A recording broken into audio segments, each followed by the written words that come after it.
de fazer um agradecimento que já é de praxe, além de fazer um agradecimento que já é de praxe, gostaria de fazer um agradecimento mais, vamos dizer, informal mesmo, porque não é tão frequente a gente poder falar do trabalho que a gente faz, com divulgação e pesquisa em biologia marinha, para um grupo da veterinária. Por incrível que pareça, até porque a gente conhece muitos veterinários que trabalham no ramo, né, na área da biologia marinha, a gente acaba não fazendo esse tipo de apresentação para cursos de veterinária, para organizações de alunos que têm o tema da medicina veterinária como foco principal. Então, eu queria realmente agradecer, né, por vocês terem essa iniciativa de talvez, eu não sei exatamente como é o foco das demais palestras, mas talvez sair um pouco daquela trilha já bem batida, né? Então, a Maria Clara já fez uma apresentação sobre mim, então eu sou o Luciano Abel, trabalho aqui no Sebimar já faz um pouco tempo, né? Então, preparei aí uma fala que eu já tinha conversado com o pessoal antes, e a ideia como o título diz, é apresentar um pouco o que é esse local, né? A gente está falando aqui toda hora Sebimar, onde fica, o que a gente faz, e aí no final abrir para uma discussão, né? Então eu vou compartilhar aqui a minha tela, novamente, só um minuto.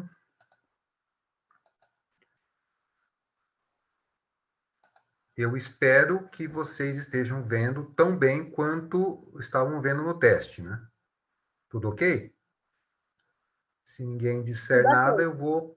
Beleza, beleza. Aí, se der algum problema ao longo da apresentação, vocês, obviamente, entrem aí e peçam para... e digam que tem algum problema para a gente poder voltar. Bom, esse tipo de apresentação é bastante interessante, né? Apresentação remota, né?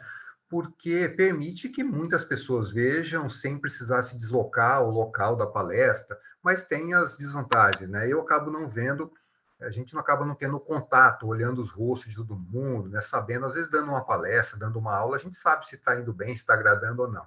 Então, aqui eu vou me ater aí falando, né, sobre o que eu preparei, e aí no final a gente discute, como já comentou a Maria Clara. Bom, então, eu vou falar sobre esse local, né, como nós já discutimos antes, que é o Sebimar. O Sebimar é um acrônimo, né, para Centro de Biologia Marinha, é uma instituição da Universidade de São Paulo. Então, eu vou passar aqui. Bom, aliás, já está dizendo aqui, é um instituto especializado no estudo, ensino e divulgação da biologia marinha, né, como o próprio nome diz, Centro de Biologia Marinha. A primeira coisa que eu gostaria de comentar é sobre a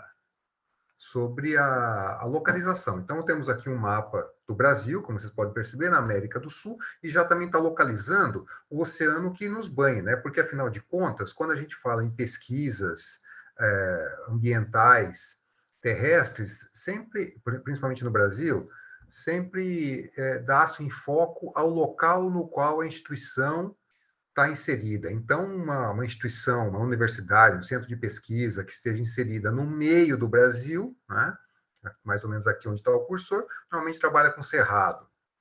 Quem está no Amazonas, no Pará, entre outros estados do norte, normalmente trabalha com o bioma da Amazônia, e por aí vai.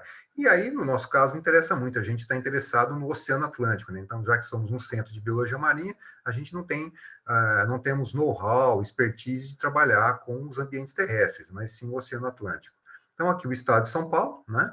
E aqui vai aparecer essa estrela de várias pontas, vou colocar de novo ali, né? Demonstrando mais ou menos onde fica a nossa localização. Eu vou ampliar essa região aqui, tá? No mapinha, na próxima, para vocês terem uma ideia. Então, aí um recorte de um mapa, aquela região ampliada. Essa região, ela está retratando, principalmente na parte de São Paulo, né? Aqui a gente tem esse pontilhado aqui, a divisa dos estados, São Paulo e Minas Gerais, e Rio de Janeiro. Então, aqui eu coloco novamente a estrela com várias pontas ali para demonstrar a localização do Sebimar, e já tem uma fala ali, uma escrita dizendo onde nós estamos localizados. É na micro-região do litoral norte, né? Então, eu realmente não sei quem está assistindo, se já tem familiaridade com a região, se já veio para cá, mas muita gente não conhece. Então, é importante falar isso, porque às vezes a pessoa já veio ao litoral norte e nem sabe que é litoral norte de São Paulo. Então, os municípios de Ubatuba, Caraguatatuba, São Sebastião e Ilhabela são os quatro municípios que compõem o litoral norte. Tem alguns aspectos interessantes que eu queria chamar a atenção nesse mapa, que é o seguinte, ó, ali a gente tem a cidade de São Paulo, né, à esquerda, que está circundada ali com aquela elipse roxa, fica a 200 quilômetros daqui, e a cidade do Rio de Janeiro, né, os dois nos extremos da figura aí, né, o Rio aqui do lado direito, São Paulo do lado esquerdo, o Rio fica com mais ou menos 400 quilômetros. Por que eu estou levantando esses detalhes, né? Depois, mais para frente, eu vou chamar atenção, mas é só para vocês lembrarem, porque vejam, o Sebimar fica relativamente próximo, né? 200 e 400 quilômetros não é assim uma distância absurda, né? Mas o Sebimar fica relativamente próximo a dois dos maiores centros urbanos não só do país, são os dois maiores centros urbanos do país, são dois dos maiores centros urbanos mundiais. Então, isso tem bastante implicação, porque, como são centros urbanos muito grandes, eles concentram muita gente. Né? Então, a população desses dois locais é muito grande, sem falar na população de todas as cidades que estão, né, entre São Paulo e Rio de Janeiro, que estão próximas, né? Então, é só para deixar claro já aqui que o Sebimar ele fica situado entre uma das maiores densidades demográficas mundiais, ou seja, onde tem muita gente pelo espaço, né? Vamos ampliar essa área aqui talvez mais para quem, aqui já é uma foto satélite, mas para quem conhece, para quem já veio para cá, esse mapinha é bem típico, né? Para quem já veio a Ilhabela, tem esse mapa dessa ilha aqui em vários locais. A Ilhabela, ali está a cidade de São Sebastião, aqui está a Ilhabela, como eu disse. Entre eles, entre o continente e a Ilhabela, tem um canal chamado Canal de São Sebastião, ali em cima Caraguatatuba, e novamente a estrela ali mostrando onde fica a localização do Sebimar. Esse canal é importante, eu vou voltar a falar dele depois, mas percebam o seguinte, o canal ele tem duas aberturas, né? Tem uma abertura norte, ali próxima a Caraguatatuba, e uma abertura sudoeste, a gente chama de abertura sul, né? A boca sul do canal, que é voltado aqui para o oceano mesmo, né? E o Sebimar ele fica mais voltado para a parte sul do canal. Em alguns slides daqui na frente, eu vou, os próximos slides, isso vai ter uma implicação, né? Então, por isso que eu estou chamando a atenção agora. Então, continuando aqui, eu vou ampliar aquela parte. Aqui outra foto de satélite, ali onde fica o Sebimar. Vocês estão vendo que já tem algumas construções ali, né? Já dá para ver com essa foto.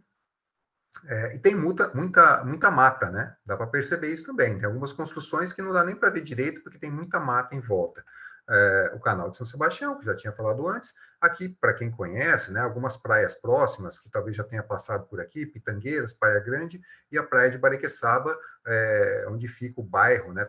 Tá vendo, com bastante casas mais próximas, né? Aqui, vou passar, vamos ver, aqui uma foto aérea, né? Lá tem a Ilhabela lá, algumas áreas importantes aqui na cidade, na região, o centro da cidade, a Petrobras, tem um terminal da Petrobras aqui, tem um terminal portuário, muita gente que já veio ao litoral norte, que passou em São Sebastião, que às vezes o pessoal passa em São Sebastião para pegar a balsa para ir para Ilhabela, né? Eu já conversei com muitas pessoas que disseram isso, e nem sabia que passou em São Sebastião, né? O pessoal fala, eu peguei a balsa lá, não sabia que era aqui no nosso município. São Sebastião que ficou no radar das notícias, né? Infelizmente, em fevereiro, né? Na época do carnaval, por conta da grande chuva, a maior chuva registrada no Brasil em todos os tempos, né? Que foi no sul da nossa cidade, que infelizmente causou estragos e mortes, né?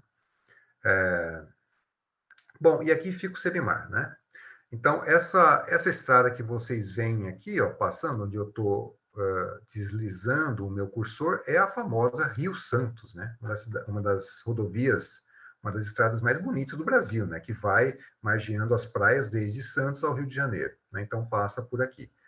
Muito bem, aqui é outra foto aérea para localizar, Ponta do Baleiro, Ponta do Jarobá, Praia do Segredo, Praia do Cabelo Gordo, são os ambientes que a gente tem acesso, né? O Sebimar está aqui, dá para ver aqui suas construções, a Ilhabela lá do outro lado, né? O canal de São Sebastião, o Sebimar fica onde eu estou deslizando o meu cursor, e nós temos, vejam vocês, acesso fácil a esses ambientes marinhos, né? Jogar o barco na água e a gente já sai para o oceano para fazer pesquisas, cursos, entre outras atividades.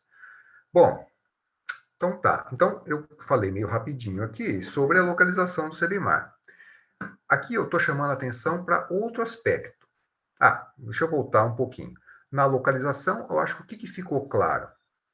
Ficou claro que a gente está numa região que está próxima, como eu disse anteriormente, a uma grande densidade demográfica, ou seja, tem muita gente aqui por perto, né? Só que essa região, ela também tem áreas naturais preservadas. Se a gente pegar, se vocês tiverem curiosidade de pegar um mapa de unidades de conservação ambiental do estado de São Paulo, vocês vão perceber que o interior do estado ele é absolutamente carente de unidades de conservação. A gente tem uma outra manchinha assim no mapa, o resto realmente é áreas urbanas, né, cidades, ou pasto para pecuária ou lavoura, né? Então a gente tem muitas poucas unidades de conservação. E isso, vejam vocês, tem bem mais, a proporção é bem maior no litoral norte do estado de São Paulo. Tem alguns fatores que influenciaram nisso. Muita gente acha que a própria Serra do Mar, né, que é um paredão íngreme, logo quando a gente chega do oceano, tem aquele paredão que no passado dificultou, né, a exploração e adentrar o continente por ali. Então, acabou preservando. Então, aqui só alguns dados, né? Quase 190 quilômetros de Mata Atlântica primitiva protegidos, 190 quilômetros quadrados, né? Aqui no litoral norte. Esse número, ele aumentou um pouquinho, ele está defasado de uma unidade de conservação recente que criaram agora há pouco tempo, aqui no sul da nossa região, que eu não acrescentei ainda, porque ainda não está, vamos dizer, efetivada, né? Mas esse número vai aumentar um pouco mais aí. Então, e vejam, Mata Atlântica primitiva, não é Mata Atlântica que foi secundária, ou seja, de reflorestamento. E a parte marinha, que interessa mais, pelo menos, para essa palestra, a gente tem bem mais, né? 315 quilômetros quadrados de mar, né? Oceano, né? E ilhas que estão sob proteção, sob manejo ambiental, né? Uma delas, já vou fazer a propaganda aqui, é o arquipélago de Alcatrazes, que fica próximo aqui ao Sebimar, coisa de 40 quilômetros, que era uma área de marinha, da Marinha, do Exército, das Forças Armadas, né? Ficou por muito tempo como uma área das Forças Armadas, da Marinha do Brasil. Eles faziam exercício de tiros de canhão lá, e por conta disso era proibida a entrada de pesca, por segurança. Isso propiciou que Alcatraz formasse um oásis de biodiversidade aqui no litoral de São Paulo. Atualmente são áreas marinhas protegidas lá, né? Alcatraz e ao redor. Então, um dos locais, talvez você já tenha ouvido falar em alguns veículos de comunicação, vem sendo chamado de Galápagos brasileira, né, por conta das formações rochosas, das espécies endêmicas, ou seja, que só existem lá, entre outros fatores. A gente tem descoberto também que Alcatrazes é, por exemplo, um dos provedouros da pesca para a grande parte da região, né? Por aquela área ter ficado protegida há muito tempo, muitos peixes, né, e outros recursos marinhos se reproduzem ali e depois se dispersam para fora da região protegida. Então, só para dar uma ideia da importância da preservação das áreas naturais, né? Bom, então, recapitulando, o Sebimar está próximo de uma densidade demográfica muito grande, está próximo também, por mais paradoxo que seja, próximo de bastante áreas protegidas e situado na cidade de São Sebastião, que ainda conserva importância histórica. Foi povoada por tribos indígenas, né? Ainda é até hoje, né? Mas havia muitos relatos de indígenas aqui. Para quem já leu aquele famoso livro do Hans Staden, um alemão, o primeiro registro, o primeiro livro sobre o Brasil escrito em 1500 alguma coisa, ele foi prisioneiro de indígenas, e depois ele foi libertado e voltou para a Alemanha e escreveu um livro sobre a aventura, vamos dizer, dele aqui no Brasil, o primeiro registro que se tem notícia bibliográfico, né? Sem querer falar da carta do Pero Vaz de Caminha, que ali era um documento oficial, né? O primeiro livro, e ele comenta sobre essa região porque ele passou por aqui. Bom, essa região é conhecida por exploradores desde 1502, é uma das primeiras vilas portuguesas estabelecidas na costa brasileira, São Sebastião, né?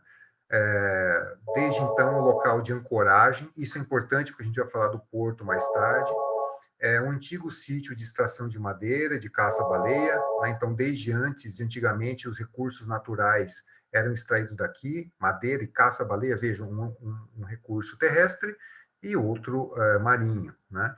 Destino de escravos africanos, para a cultura de cana-de-açúcar. O isolamento preservou um estilo de vida baseado na pesca de subsistência.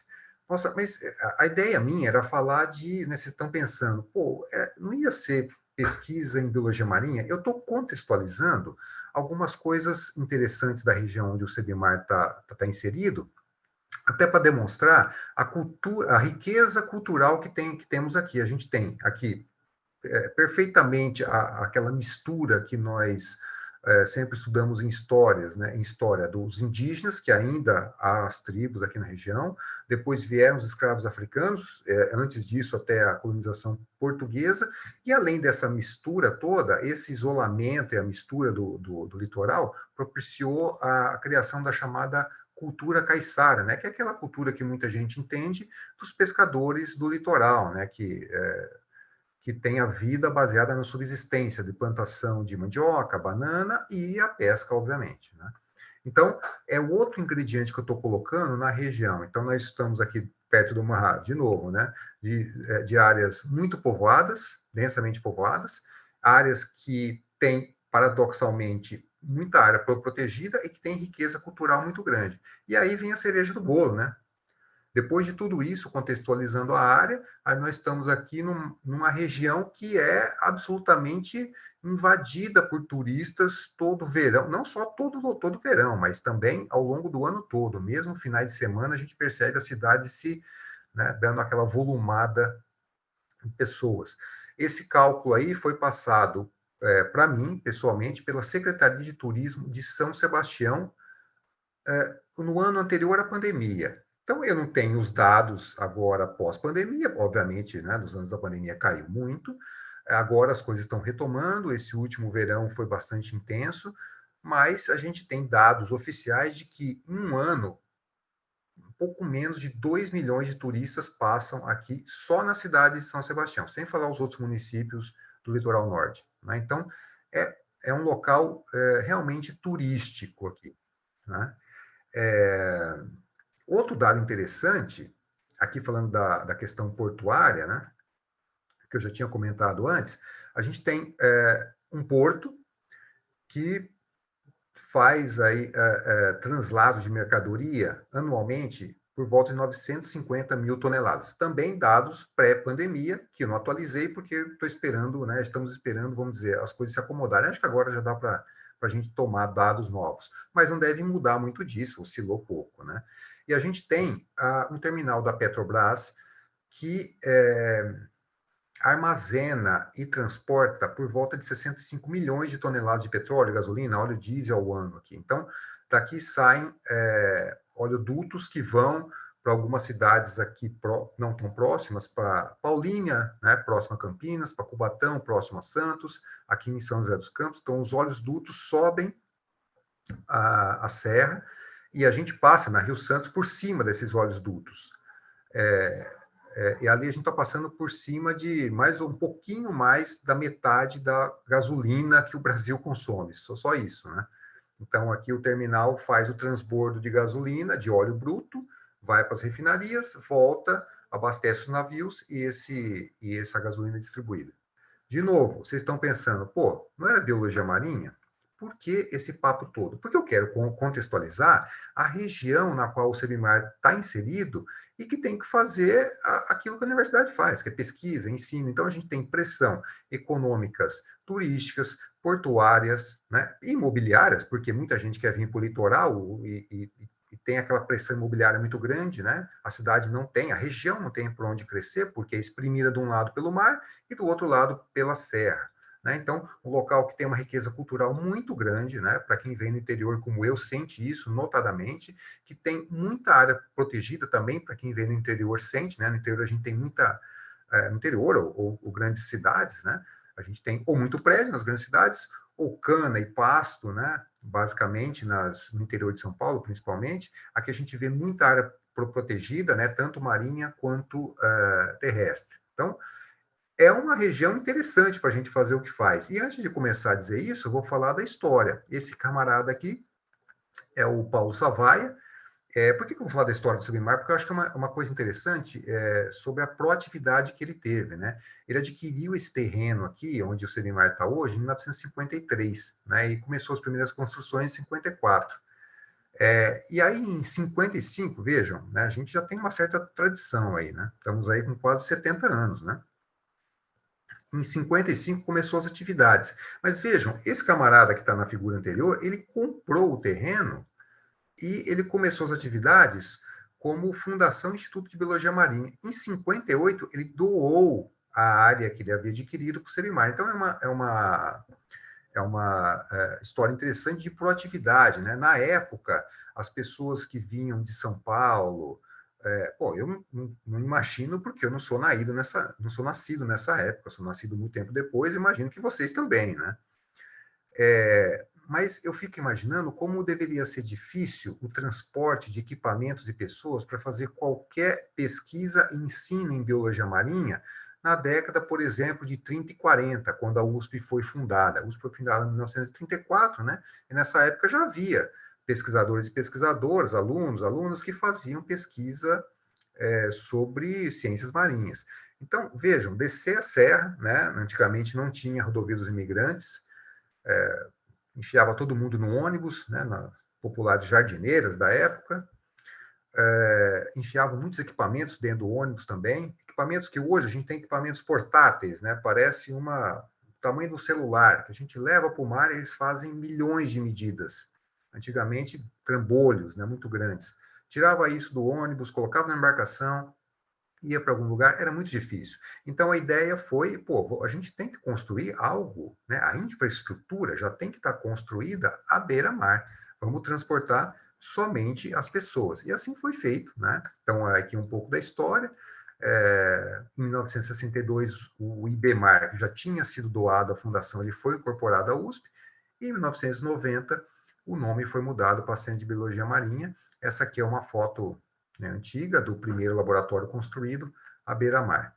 E aqui, a foto aérea, eu vou passar bem rápido aqui, só para agora a gente começar de fato, né? Eu tomei esses primeiros 20 minutos para dar uma introdução.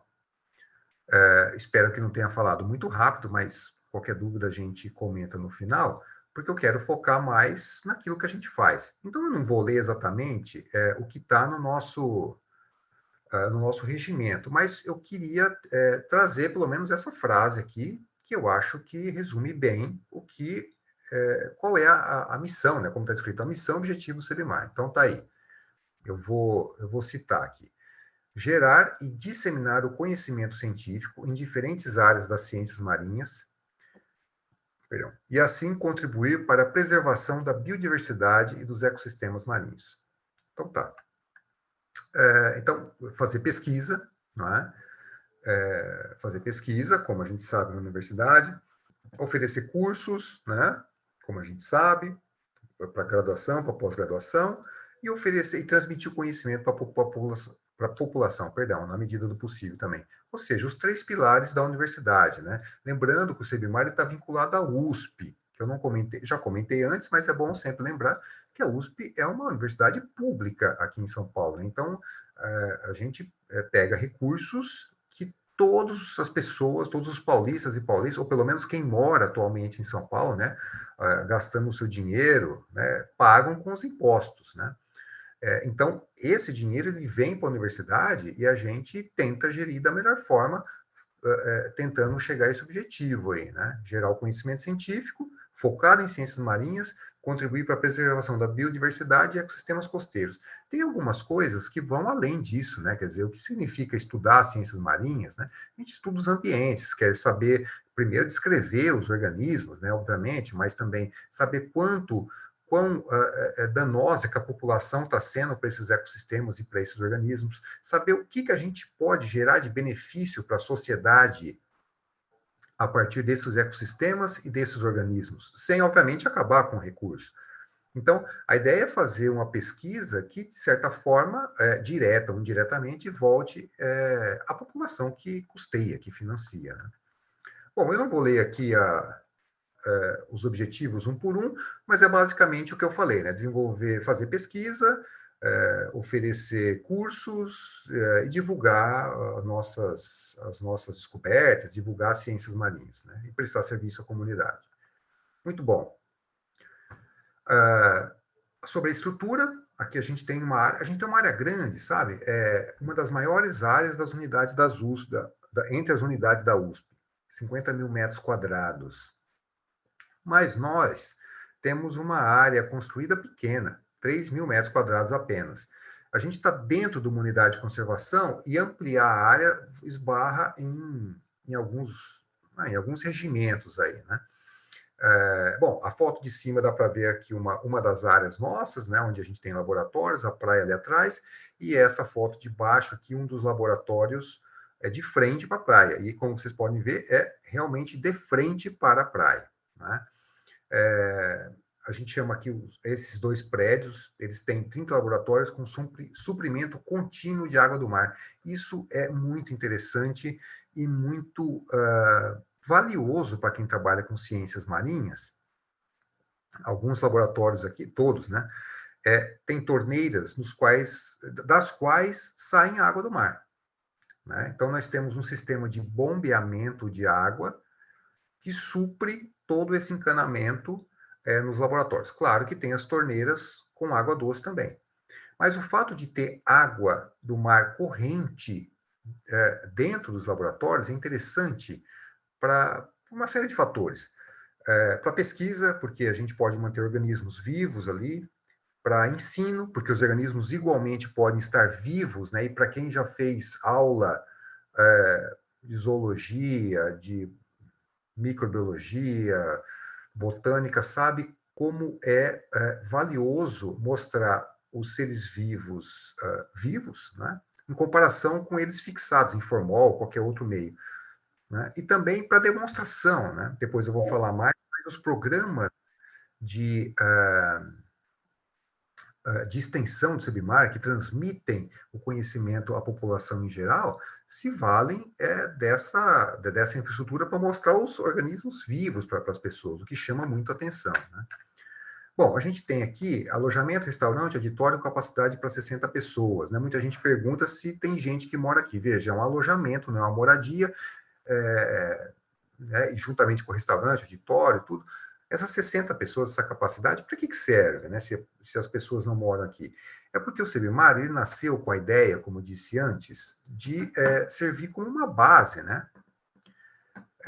Como eu falei daquele professor lá, o Paulo Savaia, ele e outros que articularam a ideia, pensaram, pô, a gente tem que ter uma base na praia, no litoral, e só transportar as pessoas. A ideia nasceu assim. Mas, com o passar do tempo, o CEBIMAR adquiriu corpo próprio. Então, hoje aqui, eu vou comentar daqui a pouco, a gente tem os docentes que trabalham aqui, tem os pesquisadores, tem alunos, tem funcionários, mas vamos dizer, a característica inicial, ela não morreu, né? Aquela característica de ter a base montada para servir a quem vem de fora. Então, o CEBIMAR hoje, ele é base de pesquisa, de curso e outras atividades para outros pesquisadores docentes da USP que não são do CEBIMAR, mas para pesquisadores e docentes de outras universidades públicas estaduais, como Unesp e Unicamp, mas para pesquisadores e docentes de outras universidades públicas de São Paulo, que envolve as federais, a Universidade Federal de São Carlos, a Universidade Federal de São Paulo, a Universidade Federal do ABC, né? Mas oferece essa possibilidade a quem é de fora do estado, e mais, oferece essa possibilidade a quem é de fora do Brasil também. Então, vejam que interessante, o CEBIMAR mantém alojamento, mantém restaurante, mantém a infraestrutura de laboratório e embarcações para pessoas que não trabalham aqui, não são diretamente ligadas, mas que têm uma parceria muito forte e vem para cá para oferecer um curso, para fazer parte da pesquisa ou alguma outra atividade. Então, fica no alojamento o período necessário. E esse período necessário varia de acordo com a demanda, né? os projetos de pesquisa, normalmente as pessoas vêm com uma certa frequência, 2 dias ao mês, uma semana por mês, uma semana durante 6 meses, depois um pouco mais frequente ou não. Os cursos são mais intensivos. Atualmente nós temos um curso aqui, hoje, né, está tendo essa semana toda um curso que veio de São Paulo, com vários alunos. Então eles ficam a semana inteira, depois voltam para o seu local de origem. Então para isso a gente tem essa infraestrutura. Temos a biblioteca, né? Hoje em dia a biblioteca a gente tem muito acesso virtual, mas a gente ainda tem bastante coisa aqui no papel, né?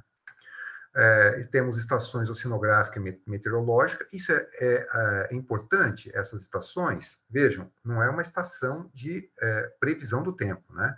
São estações que tomam dados do ambiente em tempo real e armazenam esses dados. Isso é interessante porque quando a gente trabalha com biologia marinha, né, com seres vivos, bom, a gente sabe que os seres vivos eles estão à mercê do ambiente, como nós, né?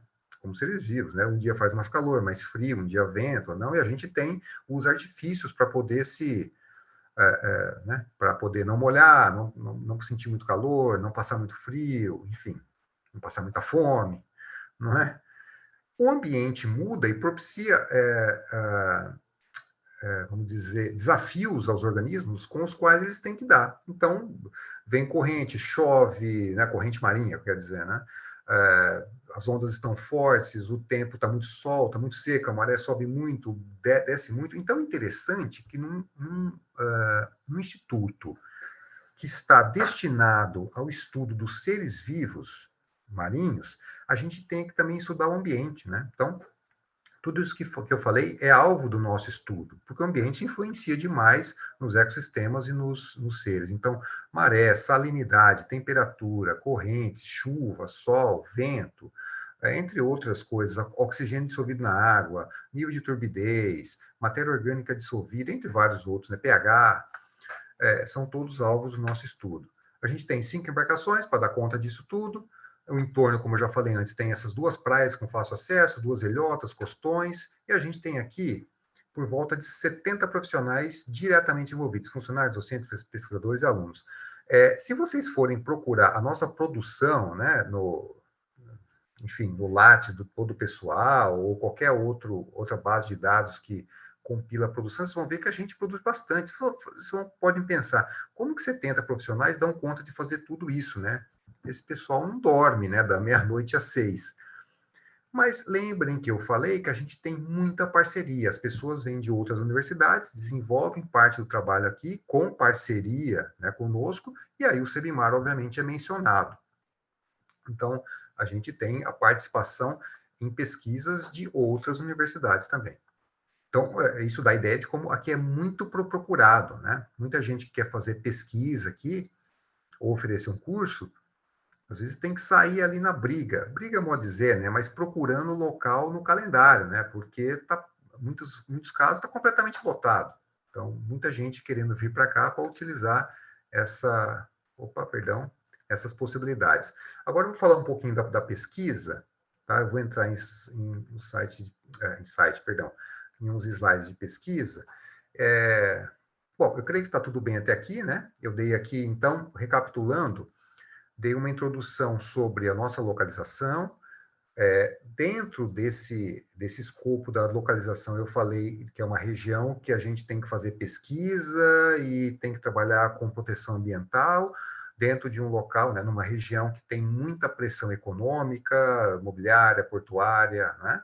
Mas que, por outro lado, tem muitas áreas preservadas, que muita gente frequenta e que tem uma riqueza cultural muito grande, e que tem uma massivo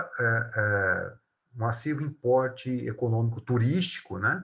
Então, a gente lida aqui com vários interesses, porque todos eles que eu comentei, de certa forma, direto ou indiretamente, lidam com o ambiente, né? Até os culturais, né? A cultura caiçara, os poucos caiçaras que a gente tem, ainda se valem da pesca, né?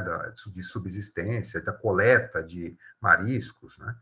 Então, até então, eu vinha falando disso, falei um pouco do histórico, falei da nossa infraestrutura, tá? Acho que ficou claro. A partir de agora, eu vou comentar sobre o que nós fazemos de fato. Então, eu vou falar um pouquinho de pesquisa. Na verdade, eu listei alguns projetos de pesquisa aqui. vou comentar sobre eles, eu acho que essa seria talvez um dos focos principais aqui para a gente poder discutir, né? Então, eu selecionei algumas pesquisas que são, vamos dizer, carro-chefes importantes aqui no CBMAR. Depois eu falo um pouquinho dos nossos cursos, aí é bem menos mesmo, e um pouquinho das nossas atividades de extensão. Então, essa é a ideia, tá bom? Então, desculpa, já fui falando antes com esse slide aí, né, com essa imagem aí projetada, espero que isso não tenha desviado muita atenção, mas esse é o primeiro projeto que eu quero comentar sobre pesquisa, que é o estudo do coral-sol. Aí tem uma foto, né, de um paredão com esse ser aí, que é chamado coral-sol, né, uma espécie de coral. Tá aí falando, são duas, na verdade, duas espécies invasoras, uma mais amarelinha, outra mais laranja, do gênero Tubastria. Essa espécie, ela tem várias estratégias, como está dizendo aí, várias estratégias reprodutivas e larvas resistentes. O fato é que essa espécie, ela veio de outro local do mundo, né? Muita gente vislumbra o fato da gente, de uma espécie, seja vegetal, seja animal, ser introduzida numa região como uma coisa boa, né? Às vezes a gente pergunta isso nas visitações públicas aqui, com o público externo, a gente comenta, pô, tem uma espécie de coral chamado coral-sol, a gente demonstra ele, é um animal muito bonito, né? Tem uma outra foto dele mais aproximada, vocês vão ver. A gente fala, pô, esse animal não existia aqui antes, ele veio grudado nos cascos dos navios que vinham da região do Indo-Pacífico, o outro lado do mundo, Austrália, Indonésia. Eles vieram grudados para cá e começaram a se reproduzir aqui. E estão se dando muito bem, né? Porque agora tem vários deles, ele é muito bonito, né? Então a gente conta essa história para as pessoas e lança uma pergunta legal, né? Que agora tem esse organismo aqui. E quase que invariavelmente as pessoas realmente acham que é legal, porque na ideia do senso comum é um animal, é da natureza, é coisa viva. Legal que está vindo coisa viva para cá. Legal que está vindo natureza para cá. Do ponto de vista biológico, né, quando a gente estuda muito, algumas visões românticas desabam, né? Então, do ponto de vista biológico, do equilíbrio do ecossistema, é um desastre, né? Então, nós chamamos de espécies exóticas, as espécies que passam a existir em uma determinada região do mundo, onde elas não existiam antes, e que chegaram lá por força antrópica, ou seja, foram levadas direta ou indiretamente pelos humanos, né? Essas espécies invasoras, elas podem se dar tão bem no ambiente novo que elas passam a virar uma praga. E aí, ou seja, elas tomam conta do local, consomem nutrientes, ocupam espaços e não dão chance às espécies que existiam lá antes, às espécies nativas, não é?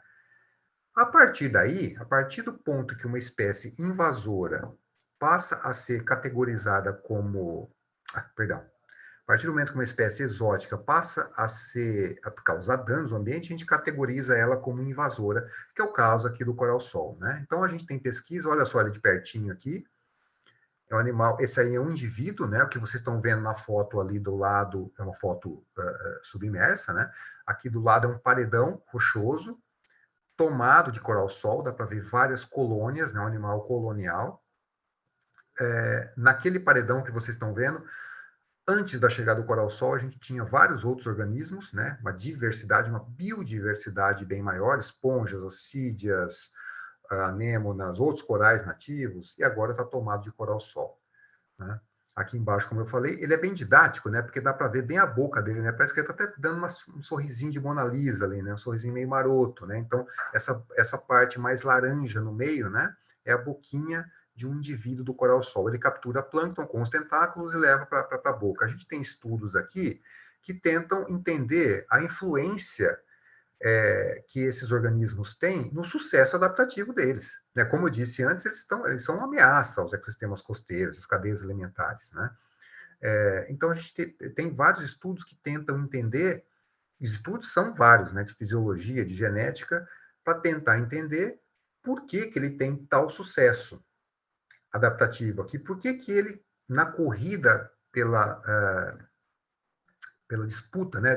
Na disputa por recursos, por que que ele é tão mais eficiente que que as espécies que já existiam aqui, que já habitavam a nossa região? E com isso, quem sabe, a gente consegue criar em alguma maneira, ou pensar em alguma maneira de poder diminuir a frequência desses organismos, né? Bom, passar aqui para outra pesquisa, aqui eu estou falando de zonação de costões rochosos. Isso aqui é uma foto que mostra perdão, um costão rochoso com várias cores, né? Vocês vão, se a gente fizer uma análise mais de próxima, né? Daqui a pouco tem uma foto ali, dá para perceber que cada cor dessa é habitada por uma espécie, né? Isso por conta da maré. As partes mais superiores, elas são mais úmidas, né? Porque o mar sobe com a maré, e as partes mais inferiores, elas vão estar expostas ao ar com menos frequência, porque é a parte que vai ficar mais submersa, né? Então, a faixa de dominação, como está falando, de organismos sésseis. Que são organismos sésseis? São aqueles que não têm mobilidade, né? O organismo se fixa ali e aí ele está sujeito à variação da maré, ele tem que se adaptar, né? Então, ali a gente tem, por exemplo, ó, na parte de cima, cracas, né? Para quem não conhece, craca é um crustáceo, né, parente de camarão, que é bastante típico das regiões costeiras, né? É só chegar próximo de qualquer rocha no litoral, quando a maré baixar, né, e dar uma olhada na região mais superior ali, que dá para perceber umas estruturas, parecem umas verruguinhas na pedra, né? Aquilo são cracas. Os animais, quando a maré baixa, eles ficam fechados lá dentro. Quando a maré sobe, eles se abrem, a carapaça se abre, eles põem alguns tentáculos para capturar alimento. Então, cracas, aqui a gente tem um bivalve, né, que é um tipo de mexilhão, embaixo a gente tem outro tipo de craca, aqui a gente tem outro tipo de mexilhão, macroalgas, e assim vai. Bom, a gente tem estudos aqui que estão relacionados com o que a gente chama de recrutamento das larvas planctônicas. Por quê? Nossa, que cada nome esquisito, né? Porque as larvas desses organismos que são sésseis na fase adulta, ou seja, que ficam fixos no costão, elas são planctônicas na fase juvenil. O que é planctônico? Né? Muita gente já ouviu falar do plâncton por conta do Bob Esponja, né, atualmente, né? Mas o plâncton, na verdade, é um conjunto de organismos que fica em suspensão na água do mar e é levado pelas ondas, né? Então, a gente tem um estudo de tentar identificar a dinâmica reprodutiva dessas faixas por conta da liberação, frente à liberação de larvas, né? Então, como que a disputa de espaço e território dessas larvas interferem nessa zonação. E vejam que eu coloquei ali no final aspectos ecológicos, do recrutamento larval. Entre esses aspectos ecológicos, faltou aqui colocar uma palavrinha que daria essa ideia, a poluição, né? Então, a gente utiliza essa zonação. O que é a zonação? Essas faixas típicas do costão, o estudo delas, o estudo do recrutamento de larvas. O que é o recrutamento, né? A taxa ou a maneira com que as larvas que estão no plâncton chegam até o costão para se desenvolver no adulto.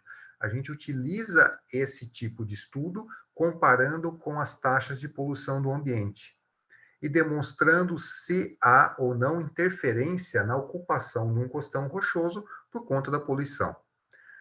Bastante interessante, e aí eu já pego e dou a importância da gente estudar um costão rochoso. Quando a maré sobe, esses costões, né, que estão impregnados aí de seres sésseis, eles são absolutamente invadidos por peixes e outros animais que vêm se alimentar. Então, eles têm uma importância muito grande na cadeia alimentar e, ao final dela, no suprimento de recurso pesqueiro, né? Então, isso já foi descrito há muito tempo atrás, que costões, né, ou seja, essas grandes rochas, grandes paredões que nós temos no litoral, eles têm um papel absurdo de sustentar, né, as cadeias reprodutivas, as cadeias marinhas, e com isso também a pesca que tá ali, né, que está utilizando desses recursos. Bom, aqui é uma figura só para demonstrar a utilização, como a gente faz para coletar as algas, né? Perdão, as larvas, colocamos chamadas armadilhas, que são locais onde as larvas se fixam e depois a gente leva para o laboratório para poder observar. Aqui, uma outra pesquisa, eu coloquei lá, biótica do fitoplâncton. Fitoplâncton é a parcela do plâncton que faz fotossíntese, né? Já está falando ali, conjunto de seres planctônicos fotossintetizantes. Eles variam ao longo do espaço e do tempo, né? Então, por que variam? Ali tem uma foto que está mostrando vários desses, mas, às vezes, no inverno, alguns são mais comuns. No verão, outros são mais comuns. Dependendo se vem uma frente fria, alguns outros são mais comuns no oceano. Então, foi o que eu coloquei ali, variáveis físicas, químicas e ecológicas que vão interferir na reprodução e na quantidade desses organismos no mar. E aqui é uma figura bastante interessante, porque isso aqui é uma foto de satélite da região sul da América do Sul. Para quem tiver familiaridade, isso aqui é a costa da Argentina, aqui só tem uma beiradinha do Uruguai aqui, ó. Aqui em cima, né? Uma beiradinha, não, perdão, da própria Argentina, né? Isso aqui é toda a costa da Argentina, e essas cores aqui, que vocês estão vendo, é foto de satélite que a gente vê no mar, não essas brancas, né? Essas brancas são nuvens, mas essas cores aqui, vejam, são as cores do mar mesmo. E essas cores de satélite, elas têm a ver com a cor do pigmento, né? Ou seja, substâncias que dão coloração a esses seres microscópicos aqui. O que é absolutamente sensacional. A gente vê do espaço a cor dos seres microscópicos. Mas como pode? Né, se eles são microscópicos? É porque, dependendo das variáveis, como eu falei antes, eles se reproduzem tanto, em tamanha quantidade, assim, absurdamente, números estrondosos de células, que uma ou poucas a gente não consegue ver a coloração, mas como elas estão em muitas, milhões, bilhões, a gente consegue ver do espaço a coloração que elas produzem no oceano. Então, aqui é uma foto que a gente pegou, eu peguei essa aqui, porque eu achei que estava bem bonita, né, da América do Sul, mas tem na nossa região também várias dessas imagens mostrando isso. Então, nós temos um projeto que analisa, por isso está dizendo biótica, né? Então, a análise de imagens para inferir em que grupo de organismos a gente encontra ali. As cores normalmente estão relacionadas com alguns grupos de organismos, né? Organismos do fitoplâncton, né? Então, a gente tem essa análise por imagem de satélite, né? E isso tem a ver com uma série de fatores, né? Como está dizendo, a assimilação de carbono, eutrofização por poluentes orgânicos, e uma outra palavrinha que eu devia ter colocado aqui, saúde pública, né? Porque muitos desses organismos do fitoplâncton produzem toxinas, toxinas que são bem... não fazem mal ao ser humano, sim, em pouca quantidade, mas em muita quantidade faz. Então, se a gente tem um monitoramento espacial, a gente consegue saber como que essas ondas aqui, essas ondas, não exatamente ondas, né, mas essa propagação dessas frentes de micro-organismos, elas vão se expandindo pelo oceano e a gente consegue prever se vão chegar na nossa região. A gente pode emitir alertas e quem cultiva mexilhões, entre outros frutos do mar, pode já fazer barreiras de contenção, entre outras coisas. Esses fenômenos são popularmente conhecidos como maré vermelha. Talvez você já tenha ouvido falar. É um nome que não é muito, vamos dizer, correto. O certo seria floração de algas. Mas o nome maré vermelha acabou se popularizando, né? E muita gente conhece como uma maré vermelha. Mas como vocês podem perceber, nem sempre é vermelha, né? Bom, eu vou passar um pouquinho mais rápido. Aqui um projeto garoupa. Esse aqui é uma garoupa, um peixe bastante comum aqui na nossa região. Já volto aqui. Para quem conhece uma nota de 100, né? Eu não vejo há muito tempo, mas uma nota de 100 reais, um dos organismos retratados lá, pelo menos o principal, é uma garoupa. É uma espécie em perigo. Os indivíduos aqui que a gente tem pego na natureza têm um tamanho muito menor do que o normal, né? Então, a gente tem um projeto aqui de conservar a partir da aquicultura. O que é a aquicultura? A criação de organismos aquáticos, né, em cativeiro, né, num ambiente confinado. Então, a gente tem parcerias aqui, eu coloquei uma parceria com outro órgão da USP, e a gente tem um estudo larval, né? Então, reprodução, crescimento, análise hormonal, né? Então, isso pode ser uma alternativa à pesca, né, a criação em cativeiro, a aquicultura de garoupas pode ser uma alternativa à pesca, e uma alternativa para o repovoamento das populações naturais. A pesca de garoupa é especialmente perigosa, né? Porque garoupa não se pesca com rede, não é um bicho de cardume, é um bicho tímido, né? Que fica às vezes um ou dois próximos, é um bicho tímido que habita os costões, então quando vê um humano, normalmente se esconde.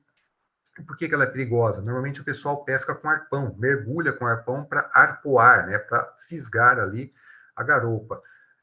E a maioria das pessoas mergulha com arpão em apneia, ou seja, sem o aparato de respiração, mergulha com o próprio fôlego, né? Fica, né? Mergulha e prende a respiração e desce e tenta arpoar a garoupa.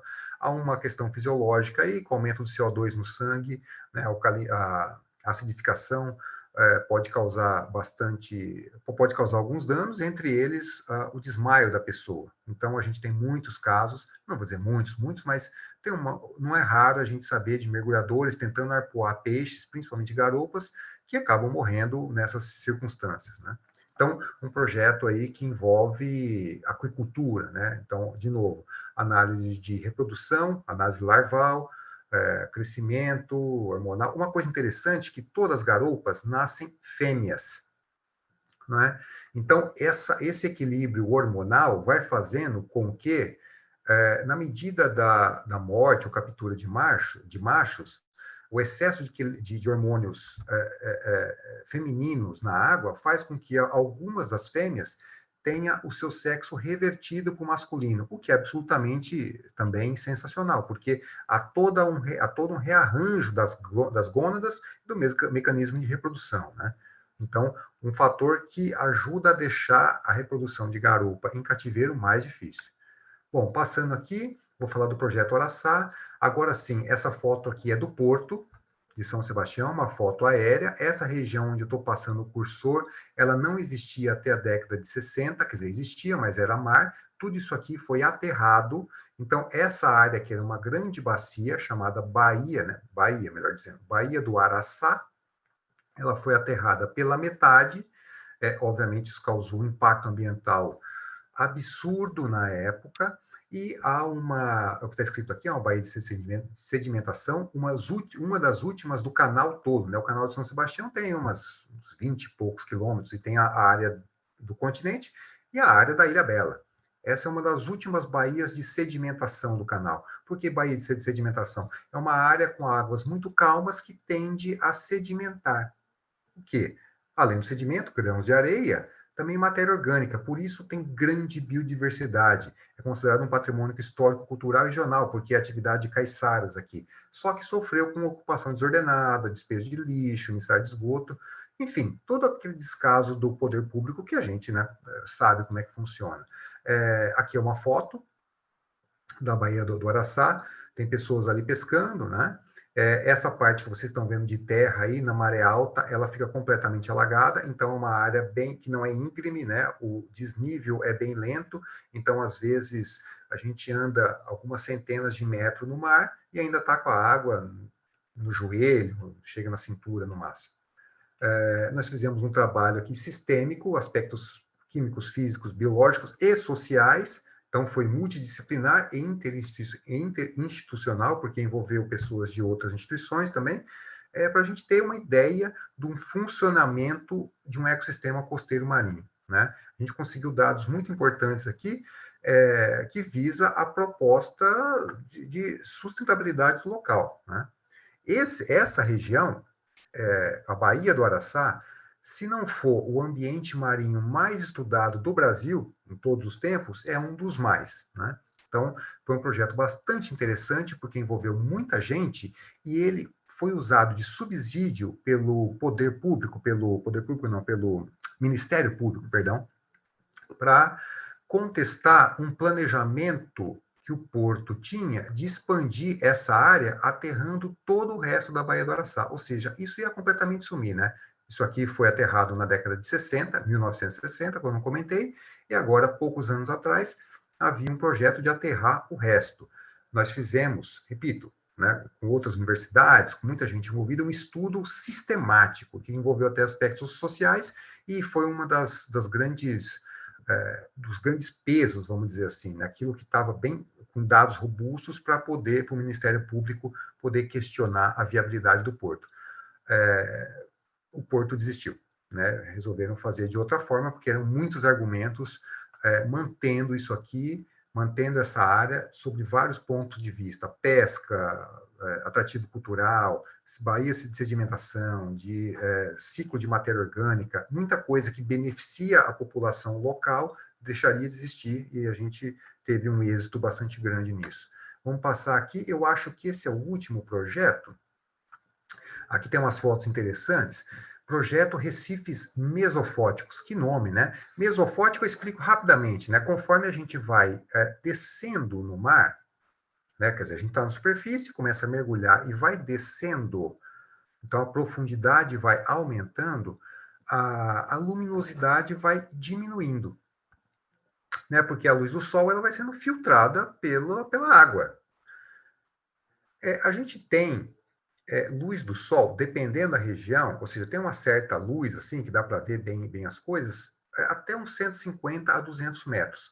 Mas a partir de 30, 40 metros, depois disso, né, ou seja, de 30, 40 mais ou menos, até uns 150, não é exatamente aquela luz, né, aquela luminosidade. É um ambiente que a gente chama mesofótico, meso de meio, né? Está meio claro. Né? Não está claro para caramba até uns 30 metros. Está meio claro, meio escuro. Depois de 150, 200 metros, aí é escuro mesmo. Aí é só penumbra. Então, a gente tem um projeto de estudar esses ambientes, por quê? Porque há pouco tempo atrás foi desenvolvido esse equipamento aqui, ó, Rebreather, né, que é ainda o termo em inglês, que é breather, o respirador, né? Breathe é respirar, né? Então, aqui é o re-respirar. É um equipamento que foi originalmente desenvolvido para astronautas. Por quê? Porque no ar que a gente solta pelo nariz, ainda tem muito oxigênio que a gente pôs para dentro na inspiração anterior e a gente não consumiu. Então, a gente inspira, entra muito oxigênio nos pulmões, e quando a gente expira, boa parte desse oxigênio não foi consumido, a gente jogou fora. Então, tem alguns aparatos de mergulho, vocês já devem ter visto, que a gente fica respirando por uma válvula que fica na boca e soltando bolha, né? Esse equipamento é muito interessante, por quê? Porque a gente não solta bolha. Estão vendo aqui, ó, que tem um sistema de filtros atrás e mangueiras. Conforme a pessoa solta o ar, parte desse ar ele volta para esse filtro. O filtro filtra o quê? O gás carbônico. E mantém o oxigênio. Aí o oxigênio volta novamente para a respiração da pessoa. Percebe? Então a gente acaba utilizando o oxigênio ao máximo, né? Isso permite que o pessoal vá à profundidade de mergulho onde a gente não ia anteriormente. Né? A profundidade de mergulho anteriormente, a gente ia até mais ou menos 40 metros, mergulhos mais técnicos, às vezes 60, né? Ali, pessoas que sabem, né, que tinham experiência. Atualmente, a gente vai a 130 metros. E a gente está estudando, então, esses ambientes que são locais onde ninguém tinha ido antes. Ah, um submarino aqui, mas submarino é muito caro, né? Um submarino ou outro, em algum local do mundo. Atualmente, a gente consegue estudar esses ambientes mergulhando. E absurdamente, e tem uma taxa absurda de novas espécies, né? Sendo que muitas delas são endêmicas, porque muitas dessas regiões ficam no meio do oceano, montes submarinos, né? Então, a gente está detectando a importância que esses ambientes têm para a preservação da biodiversidade, né? Porque algumas são endêmicas e têm relação com as outras espécies que estão mais acima ou mais abaixo, e muitas delas, olha só que interessante, muitas espécies vão para esses ambientes para reprodução e depois povoam os estratos superiores e são alvos da pesca, da indústria pesqueira. Então, é um projeto bastante interessante de explorar ambientes do oceano que a gente, até poucos anos atrás, tinha pouquíssima possibilidade de alcançar. Tem um clichê, né? Lembrei de uma coisa agora, os jornalistas, principalmente, sempre quando vêm fazer alguma reportagem aqui no CBMAR, eles gostam de comentar que a gente, né, a humanidade sabe mais da superfície da Lua do que do fundo do oceano. Apesar de ser um clichê jornalístico, é verdade, né? Então não dá para brigar com eles, né? Pô, escreve aí no artigo, não tem como, não. Então a gente sabe muito pouco ainda do oceano, e essa faixinha, que ainda representa muito pouco dos oceanos, a gente está começando a explorar nos últimos anos. Poluição marinha, eu achei que era o último, mas é que a gente tem poluição marinha. eu ver aqui, eu creio que seja isso. A última, só para dar, claro, tem muitos outros projetos de pesquisa, eu selecionei alguns, né? Isso aqui é para retratar, principalmente para muitas pessoas que acham que a gente só trabalha com a parte boa, né? Mas eu falei lá do porto, essa questão, e tem muita gente hoje em dia que trabalha com a poluição marinha, dá para a gente ver aí, aqui em cima, na foto de cima, a praia totalmente emporcalhada de lixo, aqui na palma de uma pessoa, o que a gente chama de pellets plásticos. É essa forma com que o plástico ele é comercializado mundialmente, né? Quer dizer, para ir daqui, ir para a manufatura. Então, qualquer coisa plástica que vocês podem olhar ao lado de vocês aqui, eu estou aqui com a minha garrafinha, né, de plástico. Como é que essa garrafinha foi feita, né? O plástico ele foi derretido e aí ele foi injetado no molde e saiu esse formato aqui. Pô, mas ele é derretido a partir do quê? O plástico, ele tem, para ser derretido, ele tem esse formato aqui de grãos, né? Chamados pellets, do inglês, né? Como se fossem pelotinhas. O problema, pessoal, é que a produção e transporte dos pellets faz com que um ou outro vá caindo. E o transporte internacional é basicamente feito por navios, aqueles containers, né? E pensa, cai um pouquinho aqui, cai um pouquinho ali. Ao longo dos anos, a gente chegou à terrível constatação que esses pellets aí são encontrados em praias de mundo inteiro. Onde vai um pesquisador que trabalha com isso e faz um estudo da areia, um peneiramento da areia lá, separa pellets, né? Então, tá aqui, os pellets são microplástico e nanoplástico, por quê? Porque eles podem se quebrar ao longo do tempo, né? O microplástico é um plástico assim, a gente considera ali entre 1 e 5 milímetros, mais ou menos. E o nano é menor. São comuns no lixo marinho, perdão, e além do plástico em si soltar seus substâncias poluentes, eles absorvem outros poluentes orgânicos, né? O plástico tem essa capacidade. E aí são ingeridos por organismos filtradores, entram na cadeia alimentar, e aí a contaminação causa, eu falei de problemas hormonais, principalmente de organismos, né? A gente tem muita gente que tem trabalhado com golfinhos, né?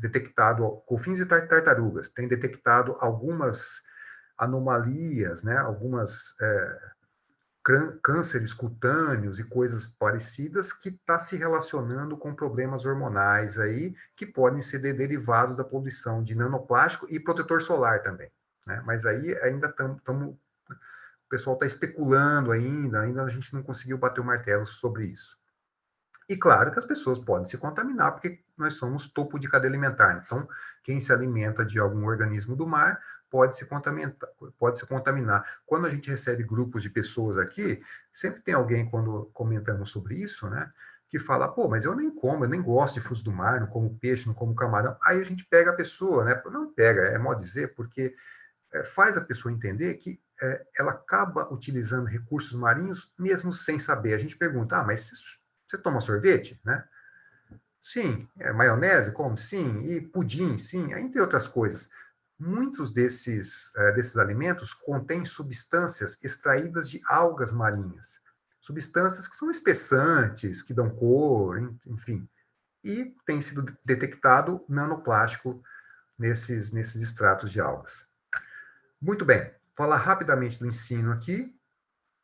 A gente tem aqui algumas disciplinas de graduação, esse número aumentou, curso de pós-graduação, né? Como eu estou dizendo aqui, que estão relacionados à USP e outras universidades. Aqui as fotos, só para ter uma ideia de como a gente pode trabalhar, né? Quer dizer, totalmente em laboratório, como está ali em cima, aqui em campo, né? Aqui o pessoal na costeira, mas a gente tem saídas com embarcações também. Aqui uma outra aluna fazendo análise em laboratório. Né? Então, quer dizer, a gente oferece uma série de disciplinas e cursos disciplinas de graduação e cursos de pós-graduação também. E isso envolve por volta de 500 estudantes ao ano, que também, desculpe, viu? Agora eu estou percebendo com essa palestra que eu preciso atualizar alguns números, esse número já aumentou um pouquinho. Né? E aqui eu gostaria de falar, para terminar, sobre o que a gente faz.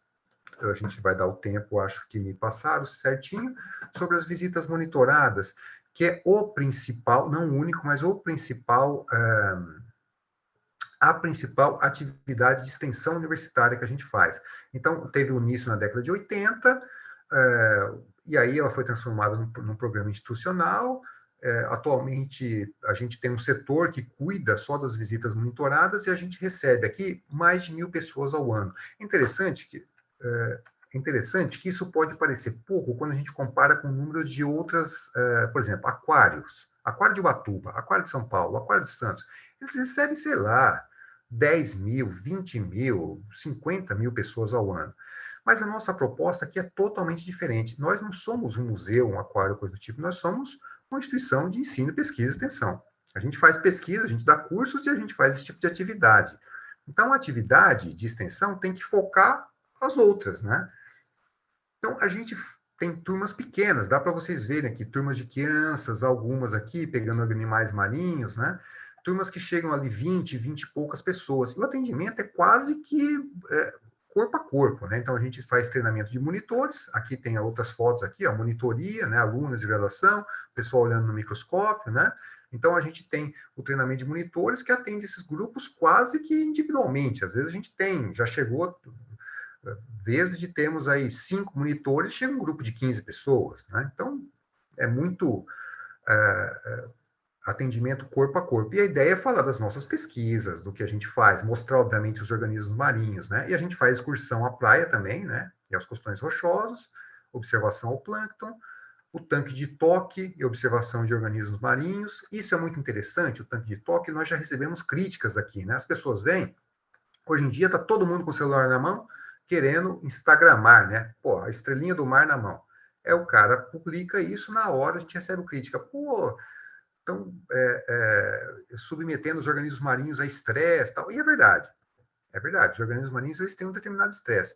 A gente mantém esse tipo de atividade porque a gente percebe que esses seres marinhos eles promovem um tipo de fascínio na pessoa que possibilita as pessoas a terem uma certa empatia pelos organismos, né? E aí a gente vai falando sobre temas de divulgação científica e educação ambiental. Eu próprio já recebi aqui várias turmas escolares, né? E já ajudei a treinar monitores, e o relato é sempre o mesmo. Às vezes crianças, jovens, né? Jovens adolescentes, ali pré-adolescentes, ou até adolescentes, né? Que vêm com a escola e não queriam vir e vêm emburrados e ficam ali olhando, tal, vão na praia, não estão muito aí. Quando chega a hora de pegar o organismo marinho, o ouriço do mar, a pessoa se descobre, se abre. Então começa a criar uma empatia com as pessoas, né? Com uma criança, com um adolescente, até com pessoas mais velhas, para a gente poder falar enfim, da preservação ambiental, da importância da divulgação da ciência, né? A importância da pesquisa científica, né? Então, o que eu estou falando aí, discussão sobre programas ambientais, papel da ciência, a gente também tem alunos que estão aliados a isso, envolve o público, né, com o serviço voluntariado, que isso é uma coisa muito interessante, né, o pessoal daqui começou a procurar, queria participar, então, muita gente é treinada como monitor para atender as turmas, né. Aqui, algumas outras atividades de extensão que nós realizamos, né, exposições, divulgação científica a gente faz na internet, né? Então depois vou deixar os contatos, mas também não tem muito segredo, né? Quem entrar no YouTube vai ver o nosso canal, no Instagram a gente também tem a nossa área lá, no Facebook. A gente tem esse site aqui, que eu vou falar dele um pouquinho mais, que é o Cifonauta, é um banco de imagens que envolve vídeo e fotos de biologia marinha, de ciências marinhas do modo geral. Ele é aberto. Qualquer pessoa pode utilizar para fins de divulgação, fins didáticos, né, educativos, de divulgação científica. Então, pode baixar lá vídeos, fotos, cita e utiliza para uma aula, numa apresentação, numa feira de ciências, com o seu próprio interesse, né? Repito, é gratuito, quer dizer, não é para ninguém paga para utilizar as imagens, mas também a gente solicita que não seja utilizado como em fins lucrativos, né? O cara coloca num livro e sai vendendo, coisa do tipo. E aqui a gente tem uma série de folhetos. Eu coloquei a imagem aqui para mim ela não está muito boa. Não sei se para vocês, acredito que para vocês também não, né? Então seria interessante trocar.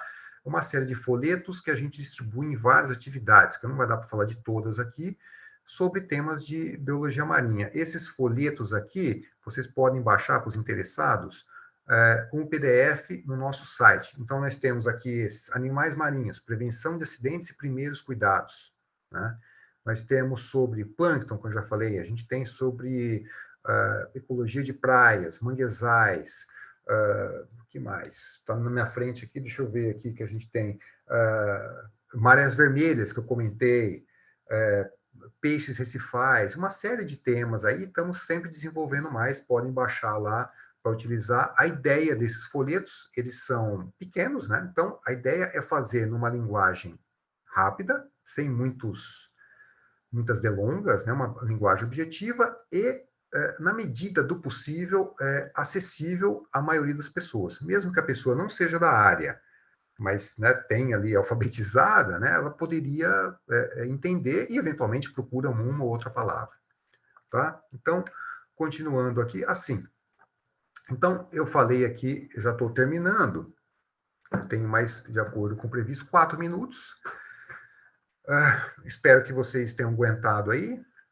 Falei do Sebimar, da localização, do desafio da gente fazer tudo isso que a gente faz numa área que tem muita especulação imobiliária, portuária, né, muita gente querendo ocupar áreas e explorar petróleo, entre outras coisas, e desmatar e construir condomínios. A gente faz o trabalho de tentar investigar a vida marinha, né? Como eu disse, a poluição, a descrição das espécies, o que elas podem produzir de benefício para nós. Espero ter dado uma ideia disso nos projetos de pesquisa que eu ilustrei lá. Nós damos cursos, né, como na universidade, cursos curriculares, então, para vários cursos. Né? Aqui nós não temos uma graduação, uma pós-graduação sediada aqui, então esses cursos eles vêm de outras unidades, como disse, de outras universidades também, para desenvolver seus cursos aqui. Muitos nós oferecemos aqui, e aí o pessoal vem matriculado nos cursos que nós oferecemos, e a gente tem alguns projetos de divulgação do que nós fazemos para a comunidade. Eu não coloquei todos aqui, a gente também trabalha com clube de ciências, né, com algumas escolas, tem algum projeto com ciência cidadã, como eles estão um pouco, vamos dizer, parados agora, depois da pandemia, a gente está reatando agora. A pandemia já passou um tempo, mas reatar isso dá um trabalho, às vezes, né, contato com entidades parceiras, então a gente está reatando isso agora, eu não coloquei aqui. E para finalizar, eu vou passar aqui, acho que uns 8 ou 9 figuras de organismos marinhos que a gente trabalha, porque quando o pessoal vem para cá para fazer, muitas vezes, pesquisa também, já aluno de graduação, né? E às vezes quer trabalhar com biologia marinha, por algum motivo, o pessoal pensa só naqueles midiáticos, né? É golfinho, baleia, pinguim, tartaruga, cavalo marinho, no máximo estrela do mar, invertebrado. E tem gente que trabalha com isso, mas vejam, a diversidade de vida no oceano é absurda, é espantosa. A gente tem desde bactérias, arqueias, vírus, tem até fungo no mar, né? Protozoários, plantas. A quantidade de animais, a gente tem dentre os 30 e tantos filos de animais, acho que são 30, até varia, depende do livro, 33 ou 34, só 2 não são encontrados no mar, e muitos deles são exclusivos marinhos. Então, é uma diversidade muito grande. Baleia, pinguim, tartaruga, né, são uma parcela disso. Nós temos, né, é estatístico, né, temos muito mais coisa. Eu coloco aqui alguns exemplares muito bonitos, né, que são tão belos quanto eu acho demais, né, as fotos, as cores, os formatos. Então, isso aqui é uma água-viva, é uma olíndias, é chamada de água-viva reloginho, porque ela tem o tamanho de um reloginho mesmo, parece um relógio de pulso, mas os tentáculos delas queimam bastante, né? Aqui um caranguejinho, né? Todo ornamentado, com várias projeções aí que lembram pelos, né? Para ele sentir o ambiente. Aqui a gente tem um nude branco, que é uma lesminha, né? Uma lesma marinha. Esses organismos são muito pequenos, tá? Essa aqui eu falei tem o tamanho de um relógio de pulso. Esse caranguejinho deve caber na palma da minha mão. Esse nudibranque, coisa de 2 centímetros. Aqui um camarão estalo, um pouquinho maior, 5 centímetros, né? As cores dele.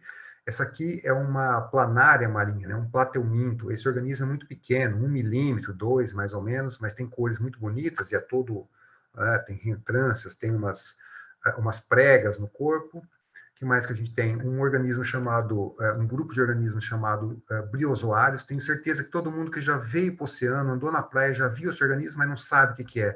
Né? Isso aqui é uma foto microscópica, eles são organismos coloniais. O indivíduo a gente não enxerga, mas a colônia fica grande, muita gente confunde com alga ou coral. Aqui a gente tem um ofiuroide, que é um parente de estrela do mar, né? Perdeu 3 braços aí, 4, talvez está regenerando, um organismo muito importante. A gente faz estudos com esse organismo para saber por que será que na história evolutiva os equinodermos, que é esse grupo relativamente parente nosso, né, próximo, assim, eles têm essa capacidade de regeneração tão grande, e nós não, né? Se a gente, infelizmente, sofre um acidente, por exemplo, perde um membro, não tem como regenerar. Né? Então, você já deve ter ouvido certamente falar das células tronco, né? Então, qual será o mecanismo dessas células, o mecanismo genético, bioquímico, que a gente talvez ativaria ele e a gente pudesse ter uma regeneração de alguma parte do corpo, né? Sei lá, daqui 200 anos, talvez a gente chegue lá, né? Esse aqui é um quitenófora, um parente de águas-vivas. Ele não queima como as águas-vivas. Na verdade, as águas-vivas não queimam, né? Não tem um maçarico, coisa do tipo. É que a substância que elas soltam dão uma sensação de queimadura, né? Mas esse organismo aqui, ele não queima e ele tem essa capacidade de irradiar a luz que a gente incide sobre ele em diferentes comprimentos de onda e forma essas cores bastante bonitas. Essas cores, como está uma imagem parada, não dá para a gente ver o movimento, né? Mas o verde, por exemplo, o amarelo, eles começam em cima dessa linha de cílios e eles vão passando. E aí vem as outras cores, o vermelho, o azul, né? Então, fica uma feixes, né, dessas cores passando ao longo do corpo do animal. Esse aqui é uma minhoca marinha, um poliqueta, e é isso que eu tinha para falar. Eu avancei 1 minuto na minha fala, eu acho que vocês não vão, né, não vou pagar multa por conta disso, eu agradeço imensamente, aí está meu nome, o meu contato, né, Luciano, o telefone, e-mail, página do Selimar, a página do Sifonauta, que eu comentei que é a base de imagens lá que vocês podem utilizar, e aí seguir a gente, para quem desejar, no Instagram, no Facebook e no YouTube, tá bom? Eu espero que tenha dado tudo certo. Eu estou saindo aqui do meu compartilhamento e voltando aqui para a página. Luciano, a palestra Oi, foi ótima e a gente tem uma dúvida no chat. Você consegue ler ou você quer que a gente leia para você? eu vou abrir ele aqui. Cadê? Vamos ver, cadê o chat? Aqui tá, bate-papo. Deixa eu ver o que temos aqui. Onde está? Porque já colocaram tanta mensagem aqui, e aí, como eu estava dando a apresentação, eu não acompanhei. Se É você uma quiser ler pergunta da enquanto eu procuro, Fernanda. Eu tá. posso ler, sim. Se as Beleza. pessoas não Pode ir lendo que eu vou tiverem. procurando. Tá. Se as Tá. pessoas não tiverem contato com os animais, nunca. Ah, não, não é isso. Espera, desculpa. É do Eduardo, na verdade, a pergunta. Vai ter algum momento em que vamos ter noção maior do que é o mar e o que vive no fundo dele? Ou ainda não tem perspectiva sobre por conta das nossas tecnologias atuais? Olha, Eduardo, a tua pergunta é muito interessante, mas ela me colocou num dilema para poder responder, porque você perguntou, vai ter quando? Quer dizer, acho que você está perguntando numa perspectiva temporal, né? Eu não sei te dizer, é muito difícil a gente pensar quando que a gente vai ter uma ideia, assim, vamos dizer, uma ideia um pouco maior do entendimento dos ecossistemas do mar, principalmente o deep sea, né? O mar profundo, né? Porque pela óbvia dificuldade de acesso, né? É caro, é difícil, é arriscado, né? A questão de segurança também tem que ser levada em conta, né? Então, eu não sei dizer quando, mas eu seria capaz de dizer que vai levar muito tempo, porque mesmo as regiões costeiras que a humanidade estuda, ali, os primeiros centros destinados ao estudo do mar, ou biologia marinha, são de 1800 de alguma coisa, 1850. Então, a gente está estudando o mar aí. Claro, Aristóteles já estudava seres marinhos na Grécia Antiga, né? Mas, assim, vamos pensar, institutos destinados especificamente para o estudo do mar, tem aí 150, 170 anos, mais ou menos. Pô, a gente tem ainda muita dúvida de processos ecossistêmicos costeiros, né? Lembrando que o mar, a gente pode dividir, o oceano, de modo geral, em 3 regiões, grosseiramente. As realmente costeiras, né, que são as baías, essas reentrâncias, praias, costões rochosos. a parte um pouco mais profunda, que vai até a plataforma continental, significa até mais ou menos 200 metros de profundidade, e depois a região oceânica, né? Quando o oceano, o fundo, ele vai descendo devagarinho até uns 200 metros, depois tem um barranco mesmo, a gente chama de talude, mas é um barranco. E aí vai para 6 mil, 8 mil, 10 mil metros de profundidade. Então, essas três regiões, grosseiramente, a gente divide, e essa última, a gente não sabe nada. Nada é uma expressão muito forte, mas sabemos muito, muito pouco. Então, Eduardo, eu acho que a gente tem aí,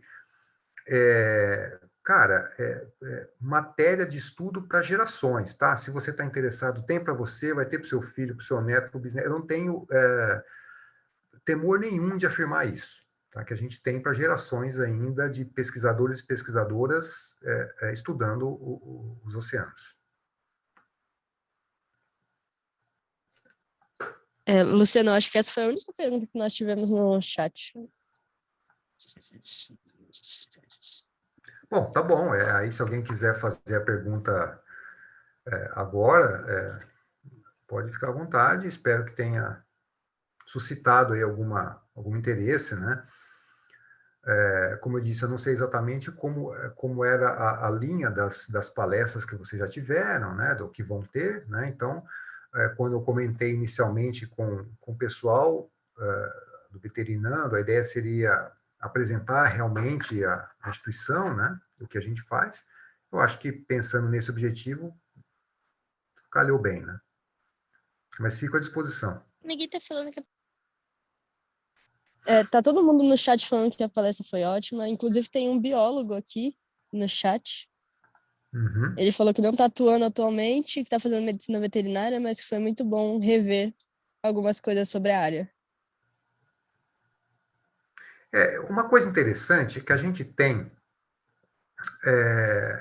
nós temos aqui no Sebimar, considerando o corpo profissional, docente, pesquisadores e o corpo de alunos, a gente tem basicamente pessoas que são oriundas das ciências biológicas e da oceanografia. Tem gente que vem de outras áreas também. Então, a gente tem gente aqui da biomedicina, gestão ambiental, né? Ciências do Mar, que é um curso novo que tem na Unesp, que é muito parecido com a oceanografia, né? Então, esses cursos voltados para essa área. Mas aqui no Sebimar, especialmente, a gente não tem muitos veterinários. O que é interessante, a gente tem até um docente que é veterinário, aí depois ele foi trabalhar com biomedicina, né? Mas a gente não tem muitos veterinários. E a gente tem pessoas, principalmente com as monitorias, né? Lembra que eu falei das visitas monitoradas? Alunos que estão interessados na visita monitorada, a USP oferece um programa de bolsas. Eu já recebi gente da geologia, né, para treinar, gente da química, gestão ambiental, já falei, engenharia ambiental, enfim, cursos que aparentemente a pessoa não vai conseguir, né? Porque é outro tema, muitos nomes, tal, e as pessoas lidam muito bem com isso, né? Ao final do processo de monitoria, estão recebendo os grupos de turistas, de escolas aí, estão, né, tirando de letra. E, curiosamente, a gente não recebe o pessoal da veterinária. Esse ano, o último ano que passou, né, quando a gente faz o processo de seleção, tinha uma pessoa da veterinária e ela estava muito bem cotada. Eu acho que ela ia ser selecionada e aí conflitava um período, ela já tinha um outro estágio e conflitava com alguma coisa que ela ia fazer, ela não pôde. Então, aqui no Sebimar, a gente não tem muita gente da veterinária trabalhando. Mas a minha esposa é veterinária e quando nós viemos para o litoral, ela conseguiu um emprego no Instituto Argonauta, que fica aqui muito próximo do Sebimar. De uma das praias, a gente vê o pessoal do outro lado, assim, né? Então, aí nós cultivamos uma amizade lá com o pessoal e tem bastante veterinário trabalhando lá. Mas lá é um centro de reabilitação de organismos marinhos, principalmente tetrápodes, né? Que enfim, répteis, aves, mamíferos marinhos. Então, a gente tem muita gente da veterinária interessada nessa área, né, da reabilitação, dos cuidados, da posterior soltura do organismo, né, que está sendo tratado, mas essa área envolve muita pesquisa também. Então, pelo menos aqui, a gente não tem muita gente da veterinária procurando a pesquisa. né? E eu não sei dizer para vocês o que às vezes afasta, ou o que a gente faz que não seja interessante, né, para alunos e alunos da veterinária buscar, né, o CEBIMAR como até para complementar os estudos, né, para assimilar um pouco mais na própria formação. Bom, é isso. Tem mais alguma pergunta aí, então? Não, Luciano, não tem mais nenhuma pergunta. A palestra foi incrível. Muito obrigada por ter aceitado o nosso convite. Eu agradeço. Estou à disposição, se precisarem novamente, falar do mesmo tema, a gente variar um pouco, tá? Muito obrigado, eu deixei os contatos ali. Eu passei aqui batido, passei aqui rapidamente, alguém perguntou onde que acessa os folhetos, né, se eu não me engano. Os folhetos, como eu disse, eles estão em PDF no nosso site, no site do CEBIMAR, que é www.cebimar.usp.br. Só por cebimar.usp.br, pronto, já chega lá. E vai ser muito fácil. Tem uma das abas lá que é extensão, né? Tem ensino, pesquisa, extensão. Na extensão vai ter publicações, folhetos educativos ou coisa do tipo. Muito fácil achar, tá? E aí lá tem uma série de folhetos em PDF. Não são muitos, assim, são uns 10, se não me engano, 10, 12, mas a gente tem pelo menos mais 4 para produção esse ano. Então, quem gostar, entrou, mais para o fim do ano, entra de novo, que pode ver, pode ter acesso a pelo menos alguns mais. Tá bom?